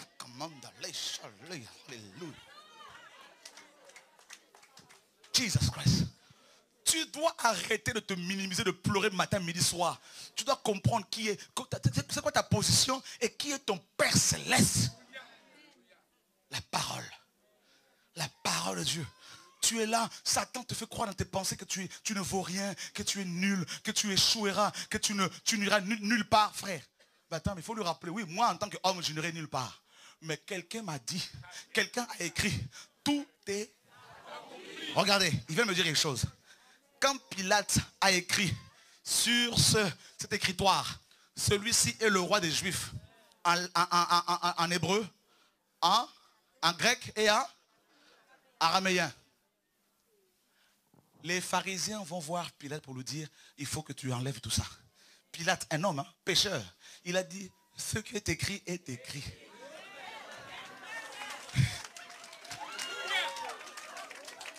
Satan va voir Dieu pour dire, enlève le nom de telle personne de la Bible. Enlève, n'est-ce pas, la doctrine de la rédemption. Enlève le ciel de la Bible. Et Dieu lui répond, ce qui est écrit est écrit. Et il rajoute, alléluia, tout passera, mais mes paroles. Qui ne veut pas passer? Alors garde la parole de Dieu. Même si tu meurs, l'œuvre que Dieu a accomplie par ton ministère continuera de glorifier Dieu après ta mort. Les gens diront, il y a eu un homme de Dieu. Il y a eu une femme de Dieu. Il a servi Dieu cet homme. Elle a servi Dieu cette femme. Frère, nous devons honorer le Père Céleste. Par notre vie sanctifiée, nous devons honorer Dieu des armées. Jesus Christ. Enoch marcha avec Dieu. Noé marcha avec Dieu. Il n'y a pas que Enoch et Noé. Toi aussi, tu vas marcher. Frère, je marche avec Dieu. Il va à gauche, je vais à gauche. Il va à droite. Il s'arrête, je m'arrête. Même si tu veux que j'avance, non, il m'a dit de m'arrêter, je m'arrête.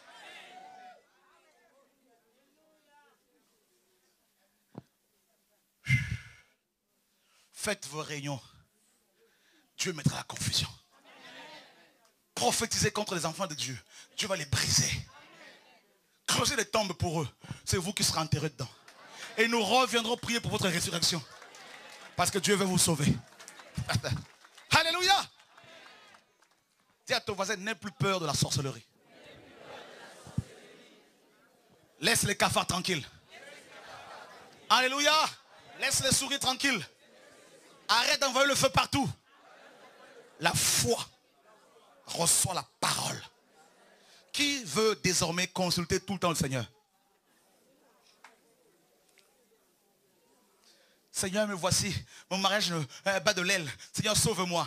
Ah, ok, ma fille, maintenant tu as compris. C'est moi que tu viens consulter maintenant. C'est plus ton bishop. Ok.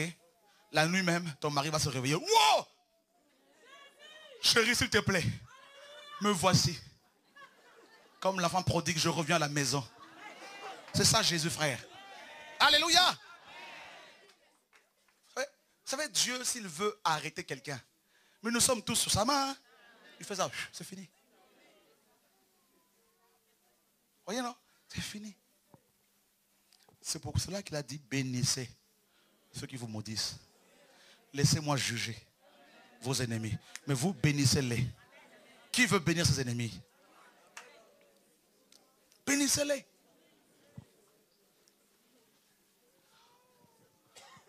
Frère, quand j'ai commencé le ministère, on m'a donné 6 mois. Il y a 15 ans de cela. Celui qui m'a donné 6 mois, lui-même là, fini. 6 mois après, il est parti. Ouais, Dieu. Alors, si les gens n'arrivent pas à vous détruire parce que vous avez la parole de Dieu, ils diront, ah, ils sont sorciers. Non, en fait, il a touché à la franc-maçonnerie.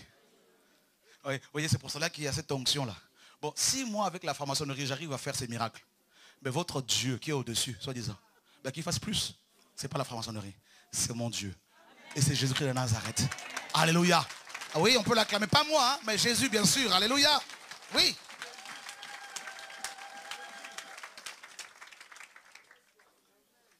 Les gens ont soif. On est fatigué. Accordez-moi encore quelques minutes. Après, on passe à autre chose. Les gens sont fatigués d'entendre toujours donner la dîme. Vous serez bénis. Venez à l'église. Vous serez bénis. Arrêtez cela. Ça, ce n'est pas le message. Les gens sont fatigués. Ils ont besoin d'entendre Dieu. Qui est sacrificateur ici? Tous. Qui a l'Esprit de Dieu en lui? Qui a Dieu en lui? Mais pourquoi vous allez encore chercher Dieu ici et là? Ah, Dieu est là-bas. Je cours. Bon, il peut se manifester de temps en temps quelque part, on peut aller voir, il n'y a pas de problème. Mais il est en vous. Son adresse, c'est vous. D'accord? Où est Dieu? Au ciel, oui, mais aussi en nous. Il frappe. Il est là. Il te rappelle à quel point il t'aime. D'accord? À quel point? Parfois, je lui parle, je lui dis simplement, Père, je bénis ton nom parce que je vais vivre longtemps pour te louer. C'est tout. Un jour, je dormais comme ça, je me réveille, je vois Satan à quelques centimètres de mon lit. Ah, je lui ai dit, tu as été vaincu au nom de Jésus-Christ. Je me suis rendormi.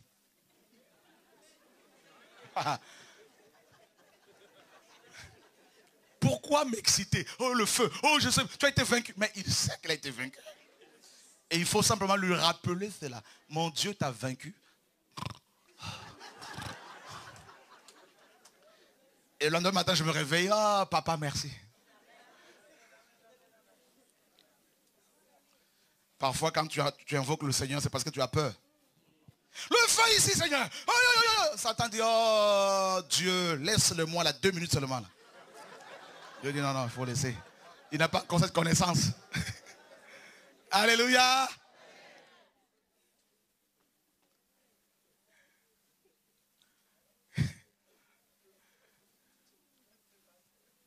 Invoquer son nom. Regardez, les gens viennent nous voir parfois pour la prière de guérison. Et le Seigneur nous conduit d'une manière ou d'une autre. Hein? Tantôt d'une manière, tantôt d'une autre. Et parfois, il nous demande simplement de dire à la personne, va, tu es guéri. Et tu vois le regard, le visage de la personne. Hein?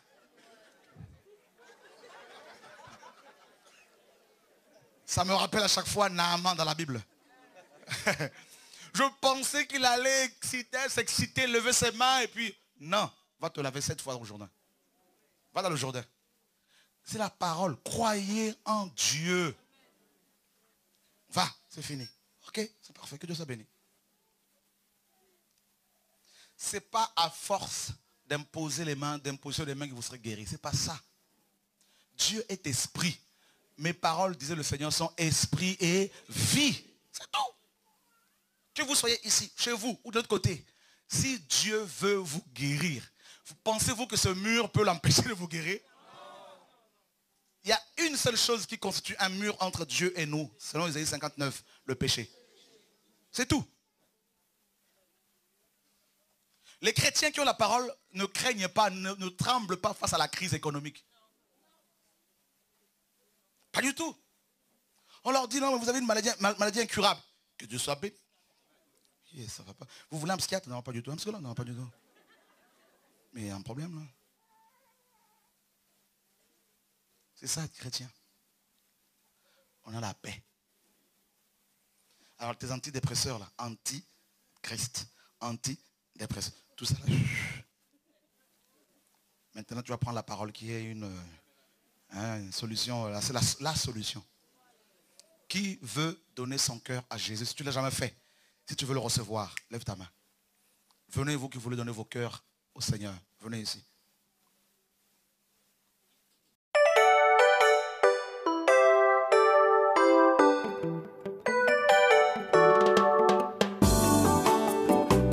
Du lever du soleil jusqu'à son couchant, que le nom de l'Éternel soit célébré. L'Éternel est élevé au-dessus de toutes les nations. Sa gloire est au-dessus des cieux, qui est semblable à notre Dieu. Seigneur Jésus, je te loue, je bénis ton nom et à jamais. Seigneur Jésus, je te loue, je bénis ton nom et à jamais. Seigneur Jésus, je te loue, je bénis ton nom et à jamais. Seigneur Jésus, je te loue, je bénis ton nom et à jamais.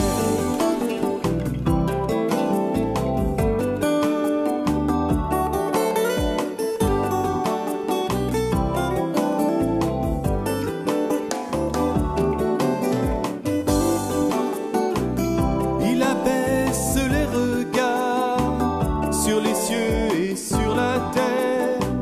De la poussière, il retire le pot, du fumier, il le relève, pour les faire asseoir avec les grands de son peuple. Il donne une maison à celle qui était stérile, il en fait une mère joyeuse. Seigneur Jésus, je te loue, je bénis ton nom et à jamais. Seigneur Jésus, je te loue, je bénis ton nom et à jamais. Seigneur Jésus, je te loue, je bénis ton nom et à jamais. Seigneur Jésus, je te loue, je bénis ton nom et à jamais. À jamais, sois béni. À jamais, je te loue. À jamais, sois béni. À jamais, je te loue. À jamais, Seigneur Jésus, je te loue, à jamais, bénis ton nom et à jamais. à jamais, Seigneur Jésus, je te loue, à jamais, bénis ton nom et à jamais. à jamais, Seigneur Jésus, je te loue, à jamais, je bénis ton nom et à jamais. à jamais, Seigneur Jésus, je te loue, à jamais, je bénis ton nom et à jamais. à jamais, Seigneur Jésus, je te loue, à jamais, je bénis ton nom et à jamais. Je vais te servir toute ma vie, je veux te servir aujourd'hui, je vais te servir même demain, je vais te servir, oh mon roi. Je vais te servir toute ma vie, je vais te servir aujourd'hui, je vais te servir même demain, je vais te servir, oh mon roi. Je vais te servir toute ma vie, je vais te servir